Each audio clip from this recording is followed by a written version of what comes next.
noite a todos.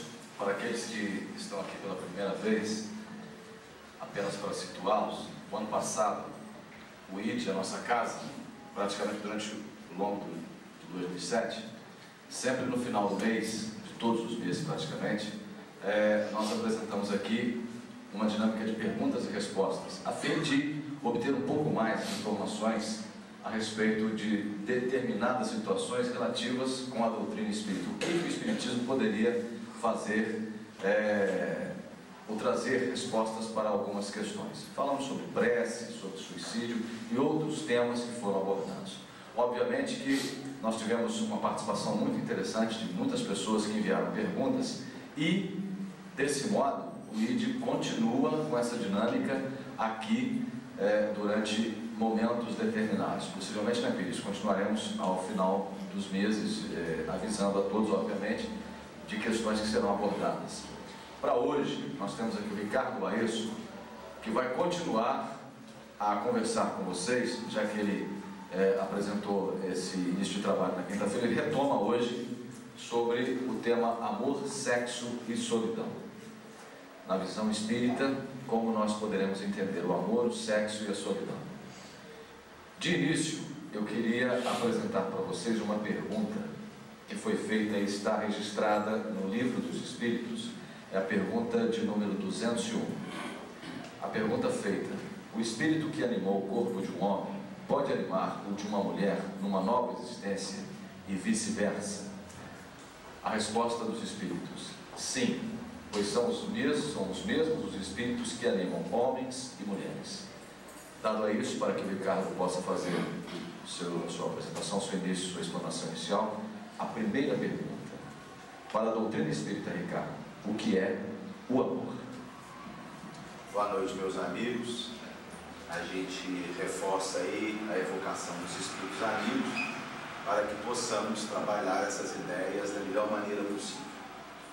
À guisa de introdução, a gente precisa esclarecer uma coisa importante. Muitas vezes pessoas nos perguntam o que o Espiritismo pensa disso, o que o Espiritismo pensa daquilo. A gente precisa entender que o Espiritismo foi uma doutrina codificada na metade do século XIX. Allan Kardec, durante 15 anos, sob a supervisão dos espíritos superiores, apresentou uma obra constituída de praticamente uma dezena de livros. Posteriormente, outros autores encarnados e desencarnados vêm desenvolvendo o pensamento do codificador. Mas nem tudo foi dito, nem tudo foi esclarecido. Há questões muito atuais. O Espiritismo ainda não tem posição. Porque para que a gente diga que algo está incorporado à doutrina espírita, ou seja, para que a gente fale em nome do Espiritismo, é necessário que um princípio obedeça àquilo que Allan Kardec chamou de universalidade do ensino dos Espíritos. Ou seja, vários Espíritos diferentes têm que dizer a mesma coisa através de métodos diferentes, desconhecidos uns dos outros. Se isso não acontecer, a gente não pode falar em nome do Espiritismo. A gente pode remeter a uma ou outra opinião de autores respeitáveis, mas não em nome da doutrina espírita. Com relação à questão do amor, João Cabral de Melo Neto disse em certa oportunidade que em qualquer língua não existe palavra mais vaga do que essa. Na verdade, o amor é um sentimento que vem sendo cantado, decantado há milênios, por autores diversos, sem que na realidade a gente consiga entender o que é de verdade esse sentimento. A complexidade é tamanha que o idioma grego tem 3 palavras diferentes, só para designar amor. A primeira é a palavra eros. Eros expressa uma espécie de amor estético romântico. O homem que ama a mulher que ama o homem. Às vezes assume um aspecto de desejo, de paixão, de sensualidade, mas alguns dos mais belos exemplos de amor foram expressos dessa maneira. A segunda palavra grega a designar amor é philos. Philos designa uma espécie de amor entre amigos. Um amor que a gente sente por aquelas pessoas com as quais a gente tem afinidade, coisas em comum, sintonia. E finalmente o idioma grego tem uma terceira palavra para designar amor, que é a palavra ágape. Ágape é uma espécie de amor que supera tudo isso. um amor divino, um amor sublime. Ágape seria o amor de Deus no coração dos homens. Na verdade, quando a gente começa a entender o que o Espiritismo fala a respeito de amor, a gente tem uma certa decepção. Porque para o Espiritismo o amor não é nem um pouco romantismo, quase nada de filosofia. O amor é ciência pura. Porque segundo André Luiz, o amor é combinação de vibrações. Em um capítulo do livro Nosso Lar, chamado Amor, Alimento da Alma, André diz isso. O que faz com que a gente ame outra pessoa é simplesmente possuir, com relação a essa pessoa, fluidos que se equivalem, vibrações, energias que se completam. Como o elemento químico sódio, por exemplo, combina com o elemento químico cloro, formando o sal, e não combina com outros elementos da tabela periódica, assim também as minhas energias combinam mais, se identificam mais com energias de ar do que quem combina. Isso é o amor. E aí a gente compreende, porque o amor não depende de coisa nenhuma conhecida. O amor não depende de beleza. Pessoas feias e amam, e são amadas, às vezes pessoas belíssimas, e a gente costuma comentar na nossa inferioridade: é feia para ele, não é? O amor não depende da inteligência. Pessoas altamente intelectualizadas e outras pobres de sentimento, de intelecto, se amam de verdade. O amor não depende nem de gostos. A gente vê casais que se amam, que vivem bem, e têm gostos tão diferentes. Ele gosta de pescaria, tomar cerveja, futebol. Ela é de centro espírita. E se dão bem, vivem bem e se amam na realidade. Porque amor, na verdade, é isso: combinação vibratória, identidade de energias. Bom, uma primeira pergunta que foi enviada aqui, relativa ao tema. O seguinte, Ricardo, a pessoa que perguntou diz: tenho 55 anos e nunca encontrei uma pessoa com que eu possa me relacionar. Por que isso acontece comigo? É uma questão realmente que leva a gente à reflexão. Se o amor é uma identidade vibratória, se nós precisamos amar porque o amor é o alimento da alma, e isso a própria ciência hoje já identifica. As pessoas que não amam e não são amadas definham, adoecem e morrem. Crianças criadas em orfanatos adoecem mais que crianças educadas junto dos pais. Animaizinhos que são criados isolados crescem menos e desenvolvem menos que animaizinhos criados junto da mãe. Na verdade, a ciência já procura identificar que nós precisamos dessa energia, desse alimento que o amor permite que nós venhamos a trocar uns com os outros. Mas por que então pessoas não encontram essa alma querida?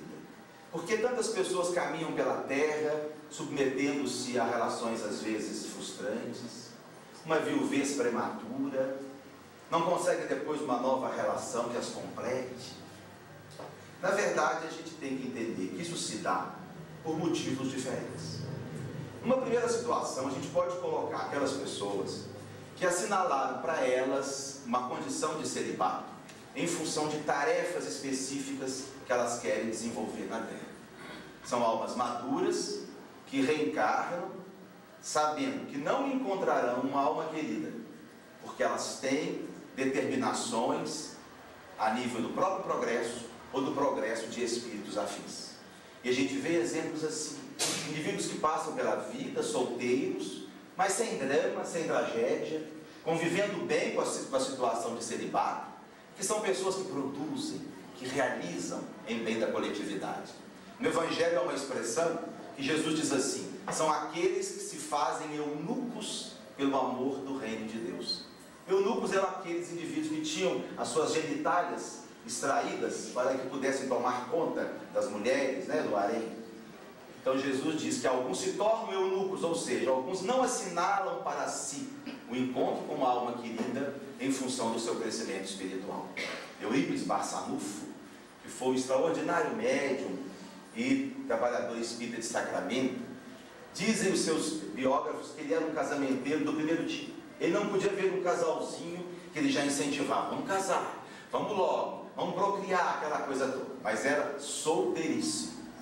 Aí um dia um aluno disse: professor, o senhor fica aí todo mundo se casar, mas o senhor mesmo não arruma nem uma namorada, que história é essa? Ele então disse assim: engano seu, eu já me casei com todos vocês.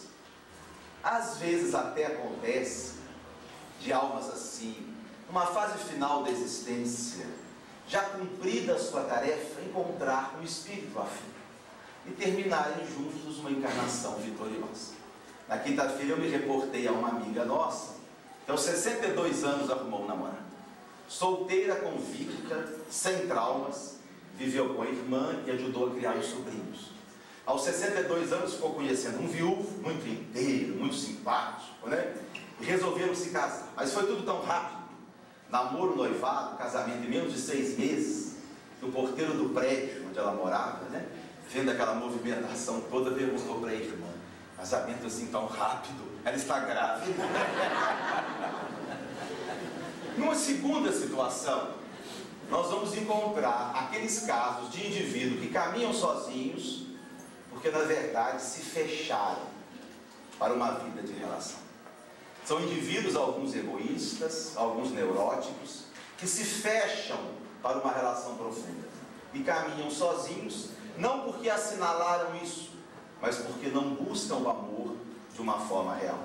Pessoas que colocam o ciúme na frente do amor, pessoas que colocam o egoísmo na frente do amor, pessoas que colocam o sexo na frente do amor, vivem em função de experiências sexuais vazias e não se abrem para o encontro de uma alma querida. Ou pessoas excessivamente possessivas, encontram com uma relação que poderia dar certo, mas de tal forma escravizam aquele indivíduo aos seus desejos, aos seus caprichos, que interrompem uma relação que poderia dar certo. Mas pelo poder, pela situação de ciúme, quebram uma relação no início e às vezes caminham sozinhas, sem que necessariamente isso devesse acontecer. E finalmente, para concluir, uma terceira situação de espíritos que não encontram uma relação profunda, porque se comprometeram nessa área no passado reencarnatório.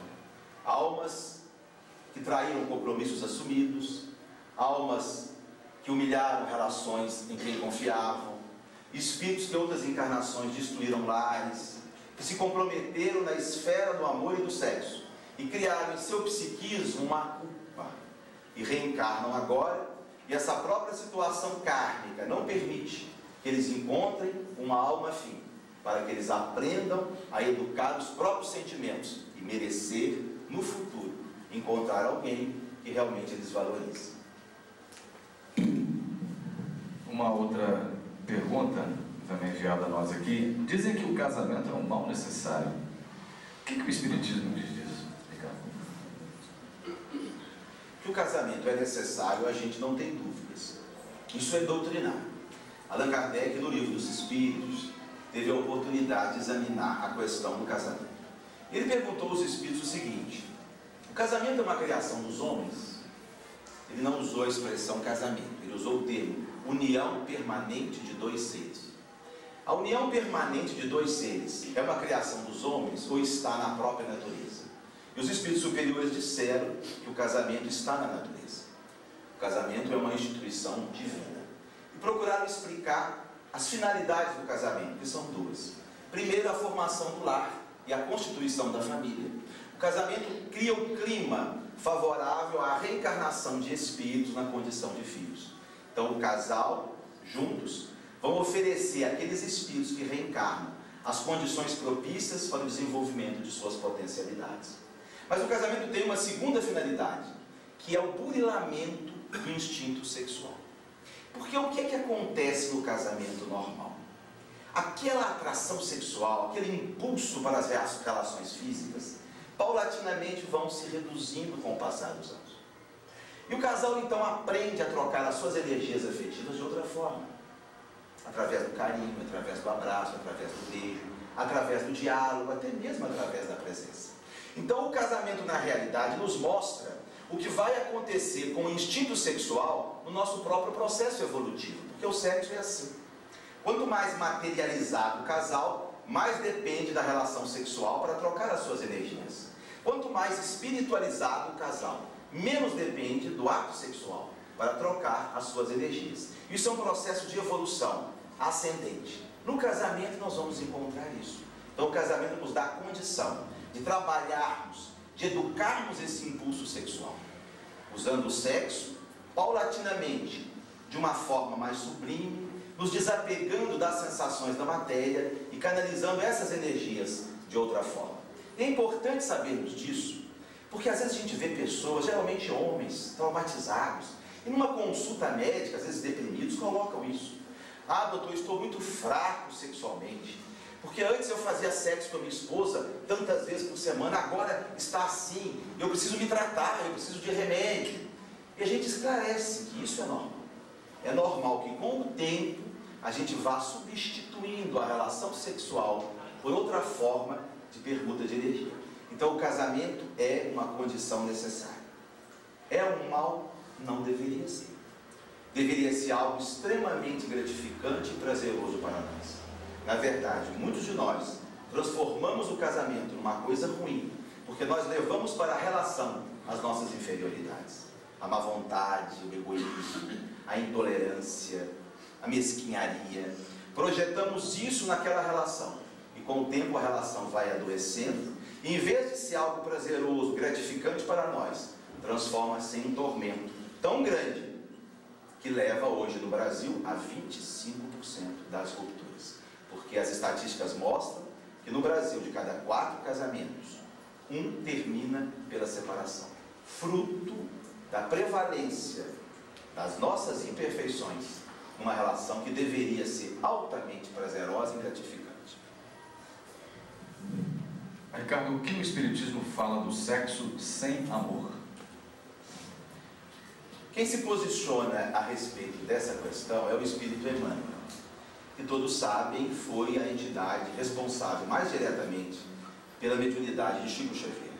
Emmanuel é um espírito profundamente respeitável pela sua cultura e pela sua sabedoria. É a reencarnação, uma de suas reencarnações foi Padre Manuel de Nóbrega, fundador da cidade de São Paulo.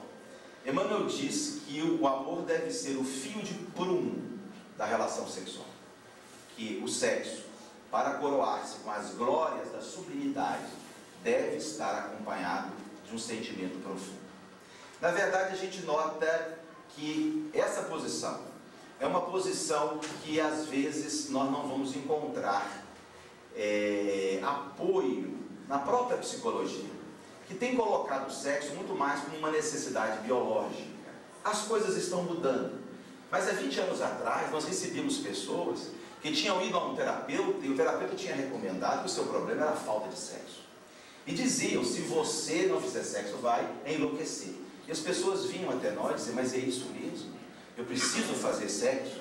E a gente dizia, nossa, tem tanto louco por aí, né? Francisco de Assis, Chico Xavier, não é? Divaldo Franco, pessoas que são celibatárias. Na realidade, o que o homem precisa não é de sexo, ele precisa é de amor. E o amor pode se manifestar de formas diferentes. Mas muitos de nós ainda estamos engatinhando na questão do trabalho sexual. Ainda não conseguimos trabalhar o ideal, que seria o sexo com amor. Aí André Luiz, que também é outro espírito, que se comunicou através de Chico, faz uma proposta um pouco diferente. Ele condiciona o sexo equilibrado em 3 pilares fundamentais. Ele diz assim, no livro No Mundo Maior, capítulo 11, o sexo, para assumir uma condição de sublimidade, ele deve sofrer sobre 3 impositivos básicos. O primeiro impositivo, André Luiz diz, é a disciplina. O segundo, a responsabilidade. E o terceiro, a renúncia. E ele procura dissecar um pouquinho cada um desses impositivos que dão ao sexo uma condição de sublimidade. Sexo com disciplina, segundo ele. Ele lembra um velho sábio hindu que dizia que Deus, quando organizou o nosso corpo, colocou o sexo embaixo e colocou o pensamento, a cabeça, em cima, exatamente para que a cabeça exercesse sobre o sexo um controle, um domínio. E ele mostra que o que acontece é exatamente o contrário. Nós estamos tirando o sexo do aparelho genital, estamos levando ele para a nossa cabeça. Muitos de nós somos cabeças sexuais, alguns ainda têm antenas eróticas, né? Ficamos respirando o sexo, buscando o sexo. alimentando algo que deveria ser natural, algo que deveria ser espontâneo. Então ele diz sexo com disciplina, que o sexo seja utilizado por nós, porque é algo bom, é algo divino, mas de uma forma com continência, sem exagero, sem comprometimento. Segundo, sexo com responsabilidade. E aqui ele chama atenção para as consequências do sexo.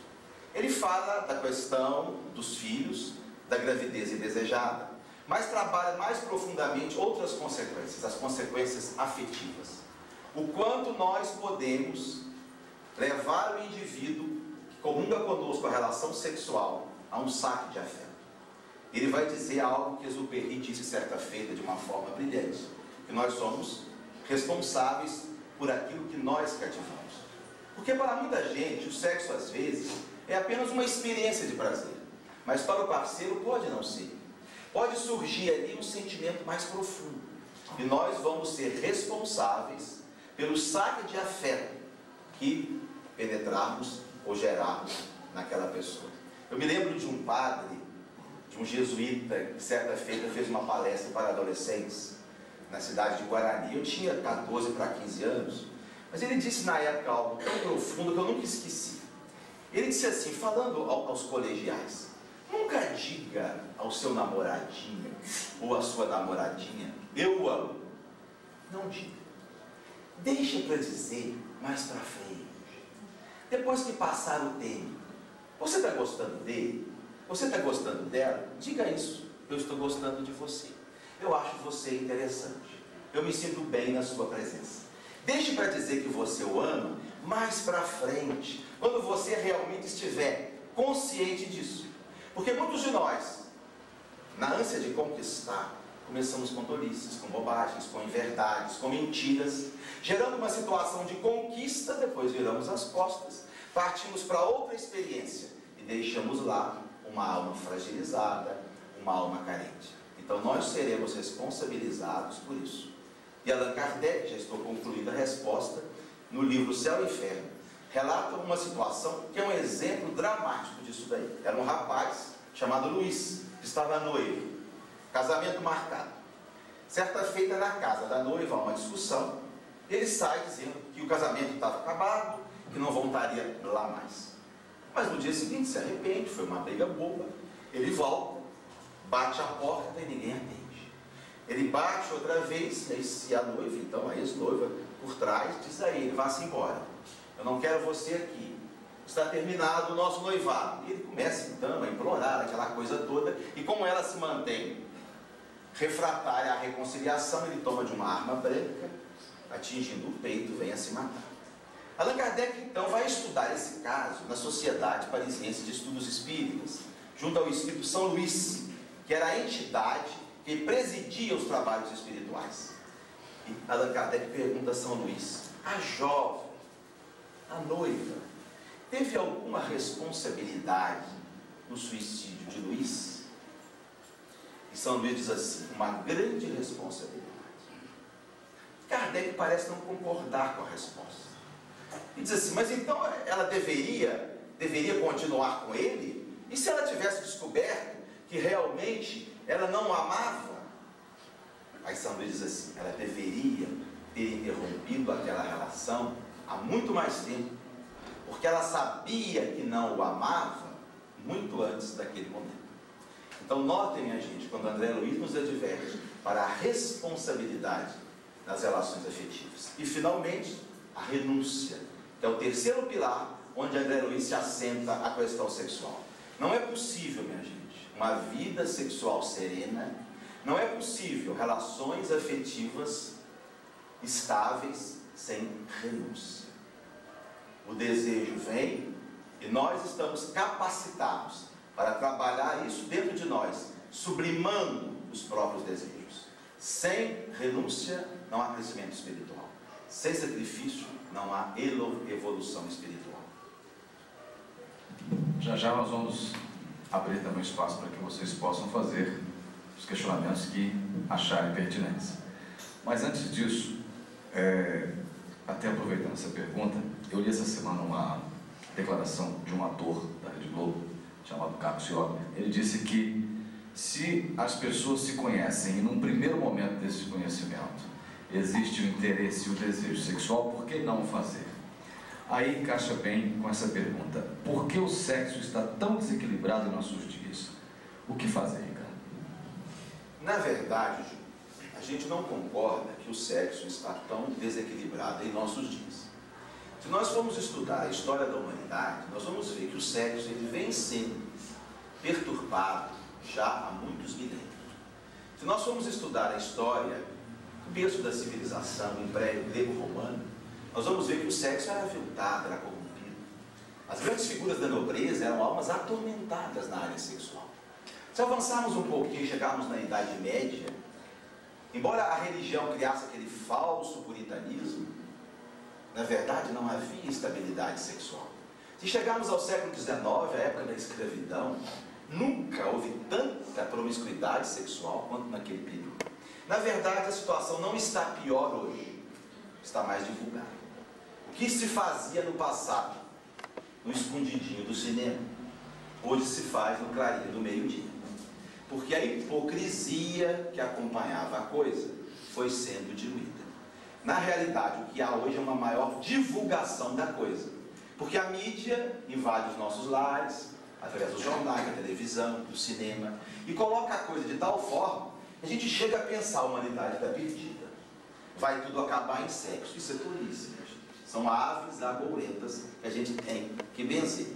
Na verdade, a humanidade caminha para uma situação melhor. Há problemas na área sexual hoje, como sempre houve. A solução: educação. Não se pode reprimir um impulso como esse. Ele tem que ser educado. Esclarecer as pessoas que sexo é bom, sexo é divino. É através do sexo que há a reprodução do planeta com a renovação das reencarnações. Mas que nós temos nos utilizado do sexo de uma forma infeliz. Temos feito outras pessoas sofrerem. Temos tornado pessoas infelizes em função disso. E tudo aquilo que nós fazemos ao outro, nós fazemos a nós mesmos. A lei de Deus, diz Emmanuel, pune também os contraventores da lei do amor.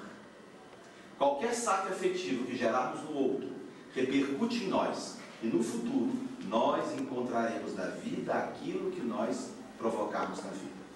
Fora isso, é teorizar. E é o tempo, através dos sofrimentos, vai nos ensinar aquilo que nós não quisermos aprender por boa vontade. Alguém deseja fazer um questionamento para o Ricardo? Alguma dúvida que ele possa esclarecer?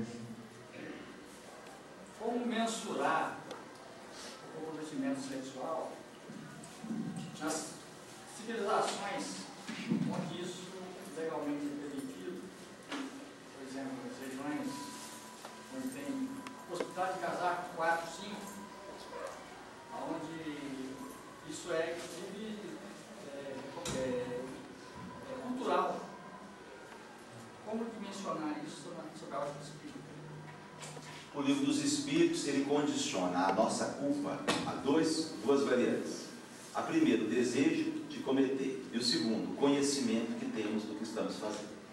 Então, numa cultura em que isso torna-se hábito, não deixa de ser uma coisa indesejável porque é hábito. Mas o grau de comprometimento é muito menor. Uma moça criada numa região distante do país, sem família, sem religião, sem apoio, que termina na prostituição, compromete-se perante a lei divina com determinados pontos, digamos, X pontos. Uma jovem, criada junto do lar, com uma estrutura familiar, que teve as informações da religião, caminha para a prostituição, a falta é a mesma, mas o comprometimento é muito maior. Se a outra é X pontos, provavelmente essa será 5 ou 10 X pontos, pelo conhecimento que acerta. Naturalmente, com o tempo, tudo isso vai sendo superado. À medida que a humanidade avança, essa cultura vai sendo diluída e nós vamos caminhando para as relações monogâmicas.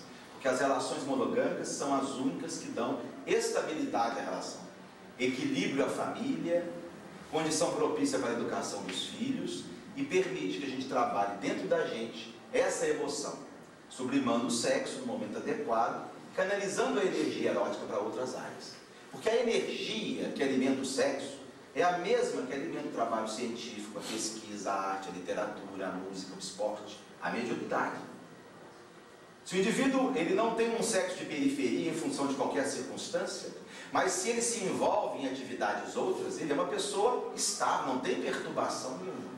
A perturbação acontece quando não há o sexo de periferia, é uma pessoa que não cria, que não realiza, que não produz, que não se dinamiza, que não vai para frente. Aí vem neurose, vem depressão, vem frustrações.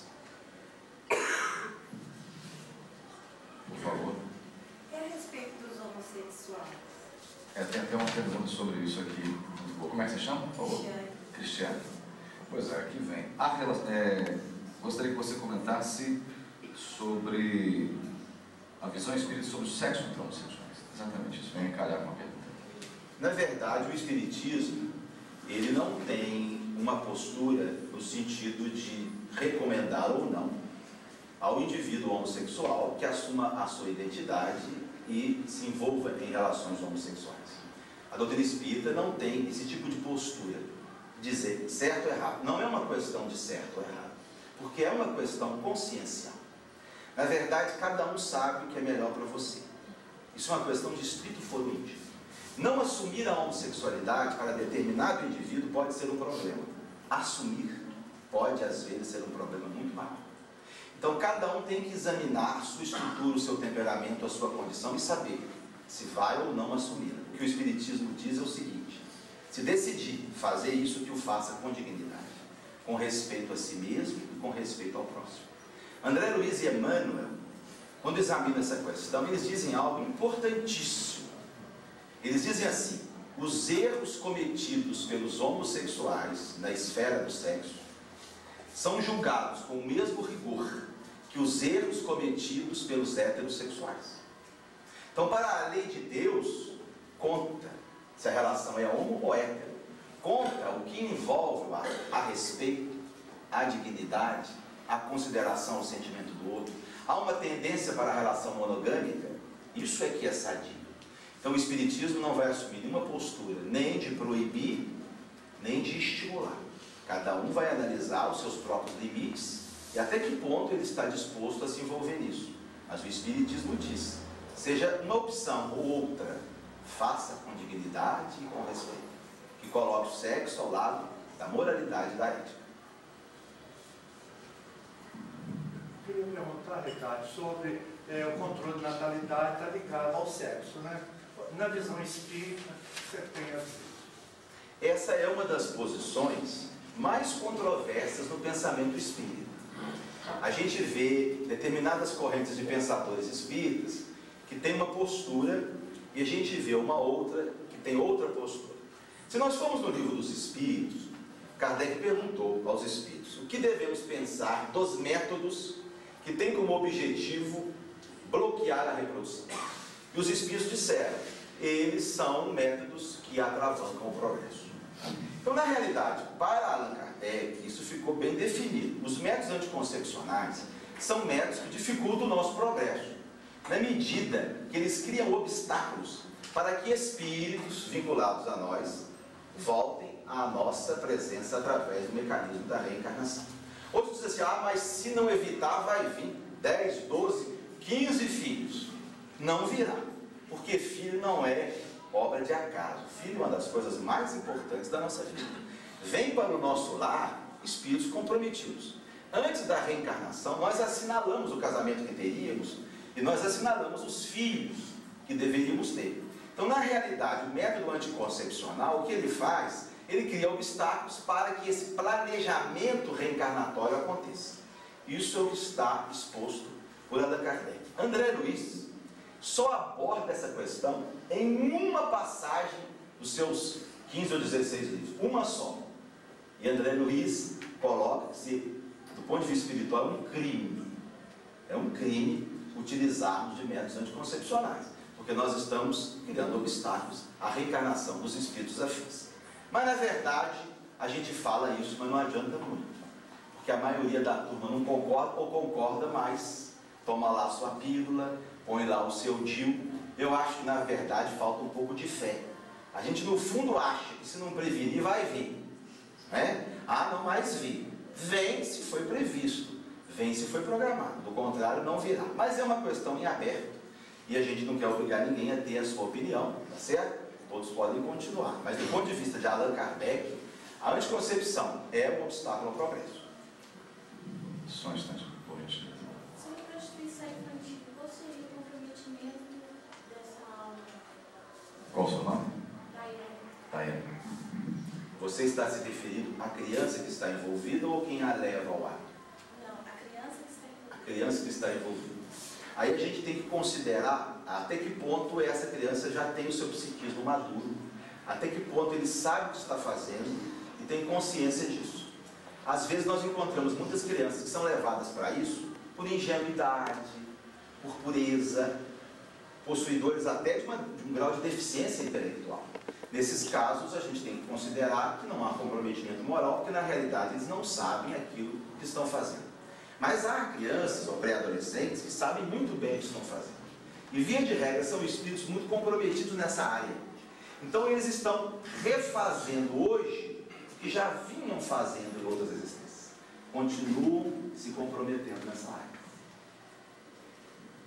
Queria estender a pergunta anterior. Essa colocação de que os filhos são programados, né? E não teremos os filhos que não estavam previstos. Como explicar então as famílias de 100, 200, 300 anos atrás, com aquela glória numerosa, certo? Seria esse o ponto ideal da família? Porque antigamente não 13, 14 filhos. Mas não eram todas as famílias. Nós tínhamos famílias que nunca se utilizaram de métodos, porque não existiam, tiveram 2 filhos, às vezes nenhum. Isso não acontecia com todos os casais. Era mais comum do que hoje, porque não havia anticoncepção. Então, naquela época, a gente acredita que os espíritos que deveriam reencarnar como filhos vinham. Hoje não vem como filho, vem como neto, como sobrinho, como aquele agregado que a gente tem que pagar o estudo, não é? Joana de Anjos, através de Divaldo, ela diz uma frase que é muito boa a respeito disso. Ela diz assim: os filhos que você tiver que ter, os terá. Anitta, Joana de Anjos, os filhos que você tiver que ter, você os terá. Se não vierem como filhos biológicos, vem como aquele neto que o avô tem que criar. Quantos casos assim, gente? Quantos casos assim de avós que tem que assumir, às vezes 3, o filho casa, vai embora, separa, aí volta trazendo a prole, a coitada da mãe que já criou o filho, tem que criar os netos, e ainda aguentar o marmanjo dentro de casa, porque o filho só cria problema. Mas como é que pode? Os filhos que ela não teve, né? Joana de Anjos está dizendo, terá de outra forma.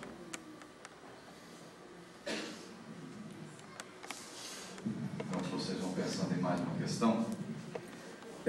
Agora, Ricardo, essa questão que nós estamos abordando aqui, amor, sexo e solidão, no plano espiritual, no livro A Vida Continua, há o caso de um espírito que quer fazer sexo com a antiga namorada, pois já vinha tendo essas intenções anteriormente. Já no livro Sexo e Destino, um espírito com desejo sexual intenso por uma determinada jovem. As duas perguntas: há relacionamento sexual na erraticidade? E complementando, o que acontece com os espíritos que querem fazer sexo?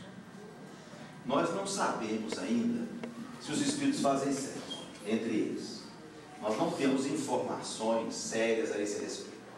Há livros aí que falam sexo entre os espíritos, mas são livros que reproduzem a opinião do autor, seja encarnado ou desencarnado. A doutrina espírita não tem ainda uma posição a esse respeito. Mas que os espíritos fazem sexo, fazem, não entre eles, pelo menos até as informações que temos, mas fazem indiretamente, por tabela, junto com os encarnados, através de um processo que André Luiz chama de vampirismo.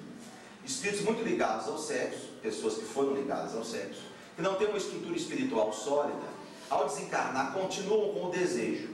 Eles então podem se aproximar de espíritos, na mesma condição vibratória que eles, encarnados, e ali juntos eles vão assimilando as energias liberadas pelo ato sexual. como se fosse uma erva daninha envolvendo o tronco de uma árvore. A literatura mediúnica se reporta a muitos exemplos assim, de espíritos vampirizadores do sexo. Divaldo Franco conta um episódio que é muito esclarecedor. Ele era jovem e foi certa feita fazer uma conferência em uma cidade de São Paulo. Após a palestra, ele foi para a casa que o hospedava, deitou-se no quarto e de madrugada ele ia acordar com uma voz feminina que batia na porta suavemente e dizia assim: abra, abra por favor. Ele se vestiu, levantou e quando foi abrir viu uma mão muito alva, era a mão do espírito Joana de Ângeles, e ela disse assim no ouvido dele: não abra, não abra, e fale alto. Então ele começou: quem é? O que está havendo? E percebeu que outras pessoas chegavam. Começou uma discussão, aí ele abriu a porta e viu o casal que o hospedava e a filha do casal. A filha estava tentando uma aproximação com ele, naquela madrugada, para uma relação sexual, e os pais descobriram, e a situação foi extremamente constrangedora. Eles se sentaram na sala, então o senhor disse: ah, Divaldo, essa menina nos envergonha. Essa menina é uma vampira do sexo, essa menina só pensa em sexo. Ela nos coloca em situações as mais difíceis. Tinha um excelente marido, o marido não aguentou, foi embora, está aqui em casa agora e faz isso com você, você nos perdoa, aquela coisa toda. E o Divaldo, então, intuído por Joana, ele resolve fazer um culto no lar, ali às 3 horas da manhã. Né? Eles então se sentam, leem uma página, faz uma prece e ele vai então dar um passe na mocinha. E no momento em que ele começa o passe, ele vê um espírito profundamente aderido ao centro genésico da jovem. Era um vampiro sexual, era um espírito vinculado a ela de outras encarnações na área da sexualidade. Tiveram muitas encarnações juntas no sexo perturbado. Ela reencarnou, ele não. Mas ele continuava vivendo as experiências do sexo através dela. E a levava ao ato sexual, porque ele podia então absorver as energias que ela emanava durante o ato sexual. O espírito, segundo Divaldo, foi desligado dela, levado para um local apropriado. Ela reiniciou um tratamento espiritual mais sólido e, segundo informações dele próprio, ela conseguiu ter uma melhora importante na sua condição. É claro que a gente não pode acreditar que espírito está nos tornando pessoas viciosas, porque é muito cômodo. Eu bebo porque sou obsediado, eu fumo porque tem espírito amarrado em mim, eu como demais porque tem uma falange de espírito horrível. Aí fica muito fácil, a gente vai para o centro, tira o espírito, tira e a gente não melhora. Na verdade, espírito não cria vício, alimenta vício, agrava o vício. A pessoa já tem a tendência. Se eu não fumo, não gosto de cigarro, espírito nenhum vai tentar se aproximar de mim para me induzir para o fumo, para perder tempo. Mas se eu trago a má índole daquela viciação, os espíritos vão se aproximar. E começam, vai para lá, vem para cá, às vezes promove até divórcios, para se apoderarem da moça ou do rapaz, levando uma situação de sexo irresponsável. Mas então nós podemos, através da força de vontade, do trabalho interior, o auxílio do passe dos companheiros do centro, ter minorado a nossa situação. Mas a força de vontade, o esforço pessoal é fundamental na resolução definitiva do problema. Alguém gostaria de fazer uma? Pois não, senhor? E quando o homem ou a mulher procura o sexo fora do casamento? Essa é uma pergunta que também está aqui. É anormal desejar fazer sexo fora do casamento? Como é que é o nome da chave, por gentileza? Isso denota ainda a inferioridade que muitos de nós somos possuidores. Na verdade, o casamento, ele é um compromisso de fidelidade, de respeito e de lealdade. Quando um dos parceiros parte para uma relação fora do lar, ele está quebrando um compromisso assumido. Ele está lesando o seu parceiro num compromisso no campo do afeto e da lealdade. É o que Emmanuel chama de contraventor da lei do amor. Ele está criando em si um sentimento de culpa. E mais cedo ou mais tarde, através do amor ou do sofrimento, ele vai ter que resolver esse problema dentro dele. Essa situação é uma situação extremamente frequente e às vezes traz consequências gravíssimas. Há muitas senhoras respeitáveis, dignas, com o vírus da AIDS, levada pelas experiências sexuais do marido.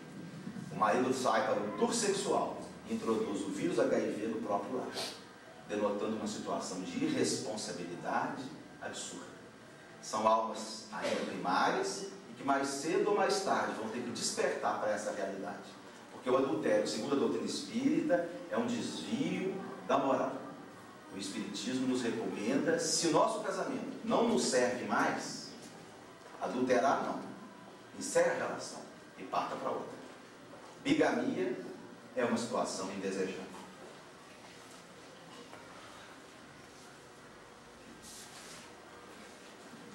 Uma pessoa, Ricardo, que sente atração sexual pelo filho ou pela filha e disse que se essa criança, esse jovem ou essa jovem quisesse, iria definitivamente assumir essa relação. Como é que a gente pode explicar isso?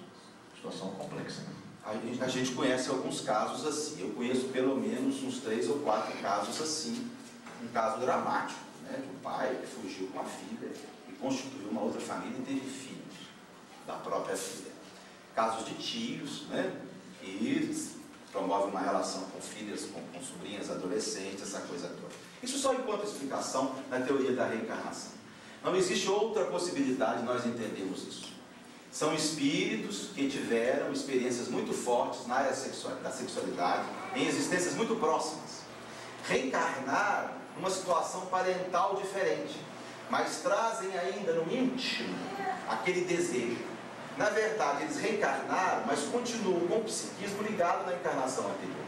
Então foram amantes no passado, reencarnam agora em situações diferentes para quê? Para trabalharem isso, para se libertarem disso, para sublimar esse sentimento. E muitos não conseguem e vão se comprometer de uma forma mais séria ainda. Eu conheço um caso de um cidadão, uma pessoa respeitável, e ele me disse certa feita, numa conversa muito íntima, quando ele pegava a sua filhinha de poucos meses no colo, ele tinha ereção sexual. Tal atração sexual que sentia por ela. Ele passou uma existência lutando contra esse sentimento, conseguiu vencer, porque não existe arrastamento irresistível. Isso está no Livro dos Espíritos. Não existe arrastamento irresistível. O homem sempre pode resistir quando deseja, porque Deus seria de uma perversidade a toda prova se colocasse para nós uma prova sabendo que nós seríamos derrotados por ela. Então, se Deus coloca para nós uma prova, é porque sabe que nós temos condição de vencê-la e de superar. É necessário aí um forte trabalho interior, oração, frequência a bons ambientes, paz, para vencer esse sentimento. Trabalhar isso dentro de si, mas com boa vontade e força interior, consegue-se vencer e trabalhar esse sentimento de uma forma sublime. Alguém mais? Uma pergunta que também foi enviada para nós aqui, diz o seguinte, uma pergunta enviada por uma mulher. O marido já me traiu várias vezes com outras mulheres, mas eu continuo casada com ele. Não sei se é por pena ou por medo de ficar só. Esta ação está correta? Até que ponto a gente é obrigado a tolerar tudo? O Espiritismo admite o divórcio. Allan Kardec se posicionou de uma forma muito tranquila a esse respeito e disse que ninguém é obrigado a suportar a contragosto uma relação que lhe faz mal. O homem ou a mulher sempre pode renovar o destino quando isso lhe aprouver. É claro que o Espiritismo não estimula o divórcio, admite-o, mas esclarece as consequências da separação. Porque a maioria dos casamentos foram assinalados previamente no mundo dos espíritos. Nós sinalizamos a relação matrimonial que teríamos. Existem casamentos acidentais, sem ascendente espiritual, mas a maioria dos matrimônios se dão com uma prévia programação. Então, se nós chegamos aqui e interrompemos aquilo, na verdade nós estamos transferindo para o futuro a solução de um problema. Divórcio para o Espiritismo não é ponto final na relação. É uma vírgula ou um ponto e vírgula. Essa relação no futuro terá que ser retomada, talvez em outras bases. Mas a mulher ou o homem que está infeliz, atormentado, que sente que o seu parceiro lhe quebrou todos os vínculos de afeto, de respeito, é livre para recomeçar uma outra relação em bases de afeto. Na verdade, a gente nunca pode dizer, faça isso ou não faça. Casamento é algo muito íntimo. A gente fica cansado de ver isso. As pessoas vêm, pedem a opinião da gente. Aí a gente dá. Depois faz as pazes com o marido, fica mal com a gente que deu a opinião. Então, casamento a gente não se intromete. A gente esclarece, mostra os pontos de vista, mas deixa cada um decidir. Às vezes, indivíduos decidem de uma forma doída e a decisão é tão correta que em muito pouco tempo ele verifica que a decisão foi correta. Só vou contar um caso de uma paciente que acompanha comigo, portadora de artrite. Essa jovem vinha sempre à consulta lamentando o seu casamento, porque o marido estava há 4 anos desempregado. Ela dizia que não se mobilizava mais, havia se acomodado, só ela trabalhava, e a situação estava difícil, ela já tinha perdido o plano de saúde, e o clima no lar, ele em casa o dia inteiro, era um bom homem, ela me disse, um bom pai, mas não se movimentava, 4 anos desempregado, e a coisa foi deteriorando. E ela disse então que ele saísse de casa e queria o divórcio.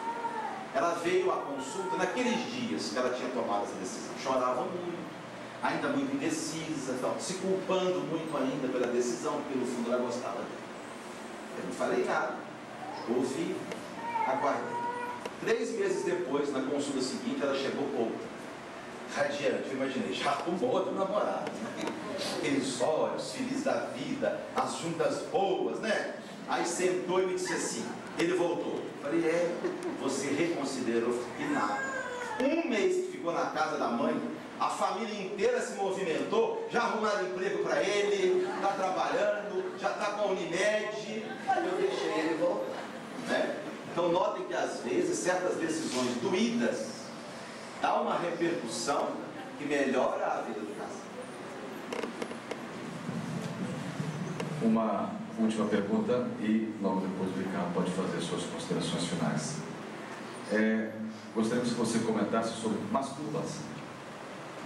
A masturbação a gente aprende nos livros da faculdade que é uma manifestação primitiva do sexo.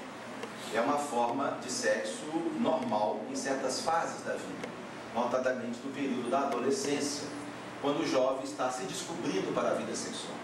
Pode também assumir uma condição de normalidade, transitoriamente, em certas situações especiais, em guerras, manicômios, presídios. O problema está quando a masturbação se torna uma segunda natureza, se transforma em um vício, e aí torna-se um problema médico que deve ser tratado. Eu gostaria de agradecer a todos que colaboraram. Mais adiante será divulgada o próximo tema, que será abordado aqui também, nesse mesmo processo de perguntas e respostas. Ricardo, por gentileza, suas considerações finais a respeito. Eu queria agradecer a participação de vocês, a vibração. Eu queria recomendar um livro fininho para os preguiçosos e leitores, que a gente lê no final de semana. E que é um livro extraordinário sobre o pensamento espírita nessa área, sexo, família, casamento e divórcio. O livro se chama Vida e Sexo, é do Espírito Emmanuel, através de Chico. Muitos talvez já conheçam. Os que não conhecem esse livro, comprem, tem que ser comprado, para a gente ler, estudar, passar para os outros. Vida e Sexo. Fica uma sugestão para enriquecer o pensamento de vocês, levando a cada um a ter no futuro as suas próprias opiniões. Muita paz. Nós encerramos essa reunião de hoje, pedindo a todos que desejarem continuar na casa e seguirem para o passe, que desliguem os seus celulares, por gentileza, ok? Que todos tenham um excelente final de semana, tenham um bom sábado, um bom domingo e uma semana muito proveitosa. Vamos fazer a nossa oração final. Deus Pai Todo-Poderoso, Jesus amado, Mestre querido, nossas entidades aqui da casa, muito obrigado, Senhor Jesus, mais uma vez, por essa oportunidade única de aqui estar presente e através da espiritualidade amiga, que muito bem intuiu o nosso irmão Ricardo, e através também de suas considerações, podemos acompanhar em mais um momento, aqui nesta noite de sábado, questões relativas à nossa vida, ao nosso cotidiano, e que, através de explanações, perguntas e respostas, trazem um pouco mais de conhecimento para todos nós. Dessa forma, nós podemos, a partir daí, construir as nossas ideias, os nossos sentimentos e também a nossa forma de viver o mundo. Obrigado, Senhor. Agradeço mais uma vez a oportunidade de aqui estar. Desejamos a todos um bom final de semana, que Deus abençoe a todos, o seu retorno às suas casas, os seus lares, estejam conosco sempre. Jesus, muito obrigado, abençoando a todos, por agora e por todos sempre.